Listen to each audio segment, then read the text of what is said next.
Hello everybody, this is Hollywood Joe again, coming to you with another DVD review. And this time, I got a very cool DVD that I want to talk about. It is the best of King of the Ring. And the King of the Ring tournament, as you all know, was a pretty popular pay-per-view back in the mid-90s. And went from 1993 to 2002 on pay-per-view, and has some really good matches on here. It's hosted by not Booker T, but King Booker, and it's pretty cool to see the history of the King of the Ring. And a lot of people don't know is before the 1993 pay-per-view ever happened, the King of the Ring, there was a King of the Ring tournament. I just want to give you the winners right now. In 1985, Don Morocco was the King of the Ring. 1986, Harley Race was the King of the Ring. 1987, Randy Savage, which became Macho King Randy Savage. That's where that came from. 1988, the Million Dollar Man, Ted DiBiase. 1989, Tito Santana.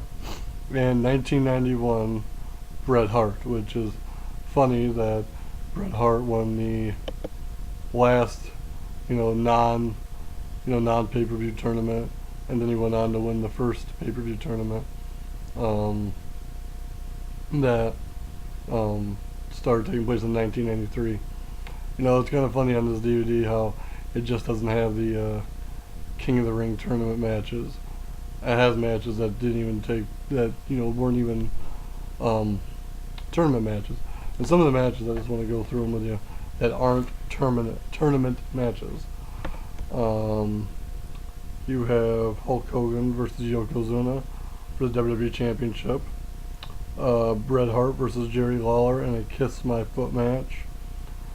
Goldust versus Ahmed Johnson for the Intercontinental title. Shawn Michaels versus the British Bulldog, Davey Boy Smith. Stone Cold Steve Austin versus Shawn Michaels. And the infamous Hell in a Cell match between Undertaker and Mankind. Let me look here. The Undertaker versus The Rock.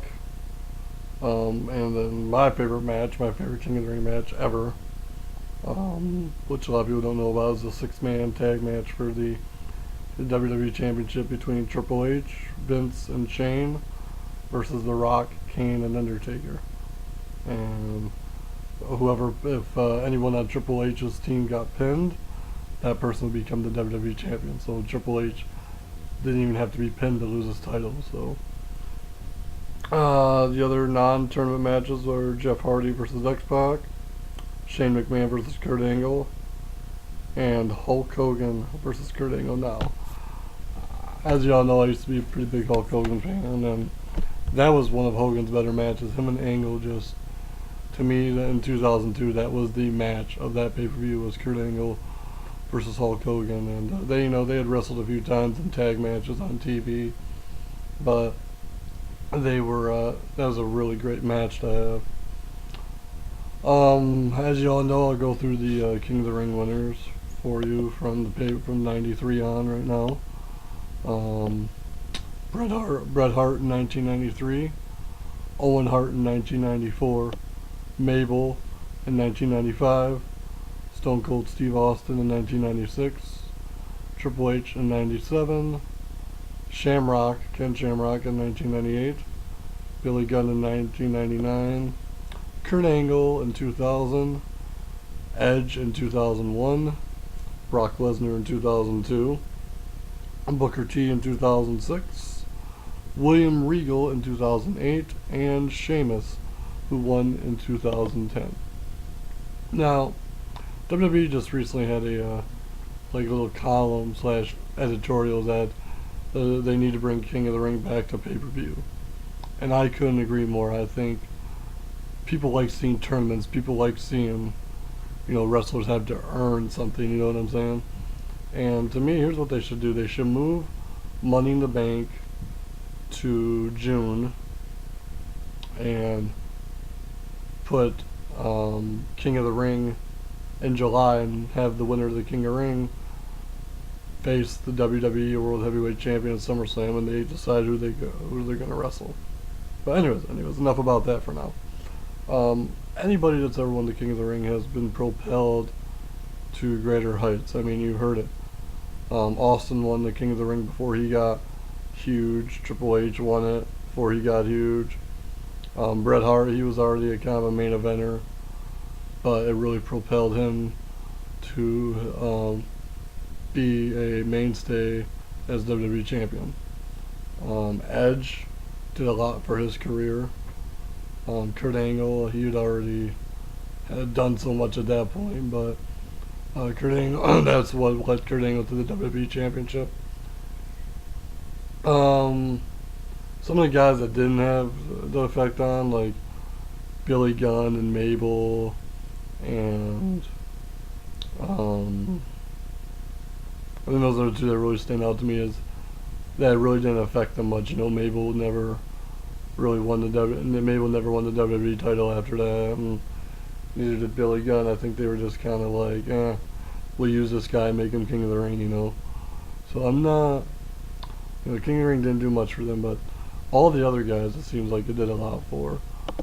Let me look here. I think one of the best King of the Ring, let me look here. No, it's not here. One of the best King of the Rings ever was, trying to find it here, sorry.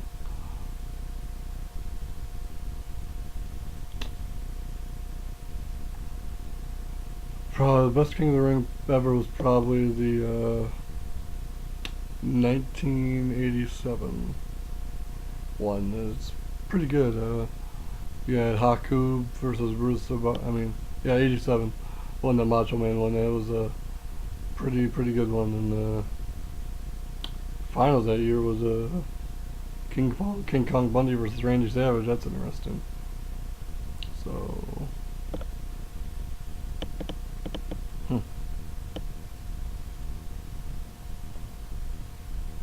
Interesting. Sorry, I'm just looking at stuff right now, but like I said, the King of the Ring for a long time was the fifth most popular, pay-per-view. You had Royal Rumble, WrestleMania, SummerSlam, Survivor Series, and then you had King of the Ring. Now, the last King of the Ring tournament took place was in last year on Monday Night Raw, and the actual full 3 hours was the King of the Ring, but it just didn't have the same feel to it. The pay-per-view always had a great feel to it. In the original days, it was 8 competitors, and then you'd have 7 matches in the WWE title match, which was awesome. In the later years, it was just the semifinals and finals, and you'd have a whole bunch of matches. Either way, the King of the Ring was a special pay-per-view, and I think they need to bring it back. This DVD, if you see all the highlights of this DVD, when you see all the matches, you're gonna be like, man, bring this pay-per-view back, bring it back. Probably the best finals match on here. Let me look here. Probably one of my 2 favorite finals matches on here. One would be Ken Shamrock versus The Rock. That was really awesome. And then CM Punk versus William Regal in 2008 when that one was on TV. They had a great match. Both of them are just technically sound wrestlers, and they had a really, really good match. And I'm really glad that match made the DVD, because even though CM Punk lost, he's my favorite, obviously. He should be. Both of them should be really proud of that match, and I think once I hope this DVD is a big seller. And the only reason I say that is because I think if it's a huge seller, WWE might be like, oh hey, let's bring the King of the Ring back, which would be phenomenal. Because like I said, the King of the Ring pay-per-view was such a fun pay-per-view to watch. You never knew who was gonna win. the brackets and the superstars in those brackets were just so, you know, star-studded is the word I want to use, because they were loaded. The brackets were loaded with great competitors, and um, I really like to see the King of the Ring come back. So if you like the King of the Ring pay-per-view, if you're an old school fan of the mid to late '90s, this is a good DVD for you to have. Because the King of the Ring was a huge thing in the '90s, and it's something that was a good thing for the WWE, something that helped propel younger stars to get noticed, and cool. I mean, it's cool that they're on TV, but it needs to be brought back to pay-per-view.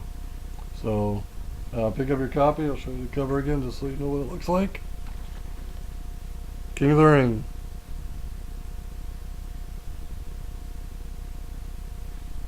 Show you the back here. And notice the two pictures on the back there. One is Austin in his promo where Austin 316 began, and the other one is the Hell in a Cell match. And to me, those are two of the most defining moments in WWE history. And those are the two most popular moments that people talk about a lot. So that's it for me for this DVD review. Like I said, it's a great DVD to have. Like I said, maybe we'll all get lucky, and WWE will bring the King of the Ring back to pay-per-view. So go out, buy it, watch it, and let your voice be heard. Thank you guys, and have a good day.